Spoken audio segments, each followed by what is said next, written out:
Siguria ushqimore në Shqipëri dhe garancia për produktet që përdorin shqiptarët është një nga problematikat më të mëdha të ngritura në kuadër të procesit të integrimit në BE. Së bashku me sigurinë ushqimore, procesi i integrimit kërkon edhe kontrollin e markave të produkteve në treg që vijnë direkt nga prodhuesit. Kryeministri Rama, një vit më parë, e shkriu fare akun, e futi në formatim të plot, por me sa duket, rezultatet janë shumë larg asaj që pritet. CNA a raportuar një fenomen shumë të rëndësishëm, sipas një vëzhgimi, i cili na tregonte që jo vetëm shmangeshin taksat apo vidhej produkti i autorizuar për distributor të caktuar, por rrezikohej edhe shëndeti i konsumatorëve nëpërmjet shitjes së mallrave të siguruara kontraband, pa certifikim dhe garanci nga prodhuesit.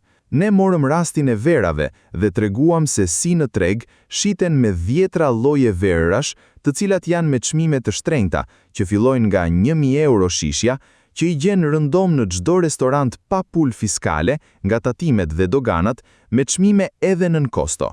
Produkte të pashpërndara nga distributori i autorizuar, pra nga ai që shkon dhe furnizohet në origjinë, ai që ka lejen për ta marrë dhe trajtuar atë produkt dhe që garanton që është produkt origjinal, deri tek produktet që mund të mbushen në qilarët e jugut të Italisë apo Turqisë, që u vendosin etiketa false dhe brenda nuk dihet se çfarë kanë.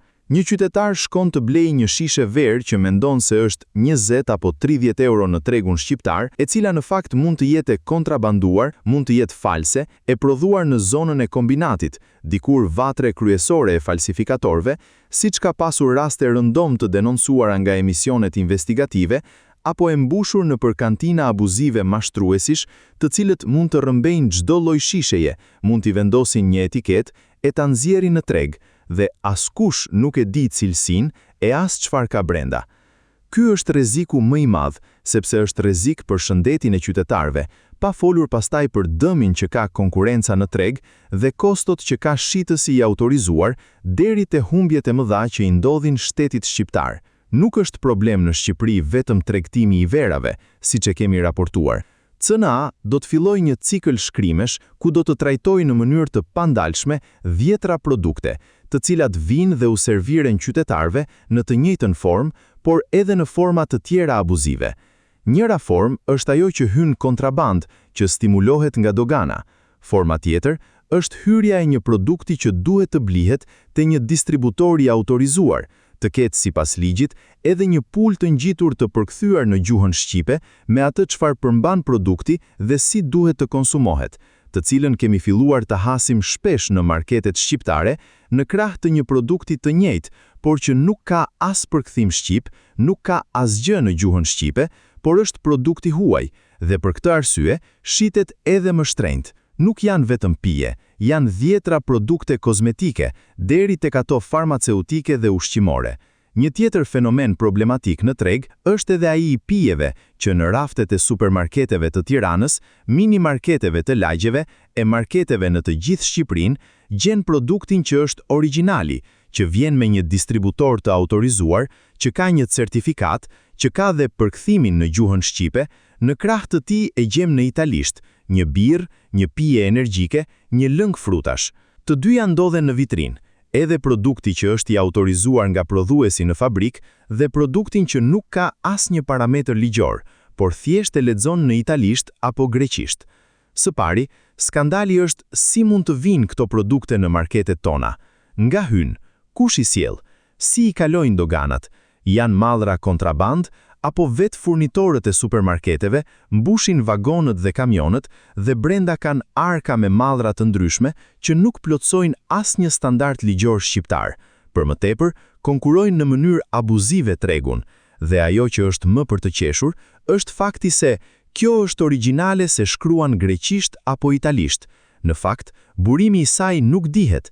Ajo që shkruan greqisht apo italisht mund të jetë hyrë nga dogana dhe mund të jetë blerë në një treg shumice, por askush nuk garanton origjinën e tij të prodhimit, askush nuk garanton cilësinë dhe standardin e tij, pa folur më tej për abuzimin që u bëhet qytetarëve, ku produkti i cili plotëson parametrat ligjor dhe u është dhënë nga prodhuesi me autorizim si markë për t'u tregtuar në Shqipëri, ka çmim më të lirë, ndërsa produkti i cili ka të shkruar vetëm italisht, greqisht apo gjermanisht, apo slavisht, është më i shtrenjtë.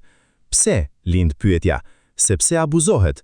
Është i njëjti produkt, s'ka asnjë ndryshim, është prodhuar në të njëjtën linjë, por është më i shtrenjtë. Cilësia dhe siguria nuk janë të garantuara kur nuk ka as autorizim nga prodhuesi, por thjesht e gjen të shitet rëndom për konsumatorin. Shqiptarët, të prirur për të marrë produkte më të kontrolluara, shkojnë dhe marrin atë me shkrime të huaja, që nuk dihet në ç'treg ka dalë dhe çmimin e ka më të shtrenjtë. Paguajnë më shumë për të marrë një produkt që s'ka asnjë garanci, thjesht e vetëm shkruhet në një gjuhë të huaj. Pa folur për tregjet e hapura ku mund të gjenden mallra të falsifikuara pafund, produkte, pije, ushqime nga më të ndryshmet që nuk kanë asnjë kontroll, asnjë etiketë, asnjë garanci që vijnë nga prodhuesi, nga linja e prodhuesit dhe distributori është i autorizuar, thjesht e vetëm kap shet ç'të shesim, të kapim ç'të kapim. Përtej asaj që ne kemi denoncuar me verat, ky është një tjetër rast shumë flagrant. Jo vetëm rrezikon shëndetin e qytetarëve, jo vetëm i jep shtetit më pak taksa, por i vjedh qytetarët, i vjedh në xhepa, me parolën se këto janë produkte që nuk janë të shkruara shqip. Dëmi që u bëhet distributorëve zyrtar është edhe më i madh, më pas edhe të ardhurave në buxhetin e shtetit.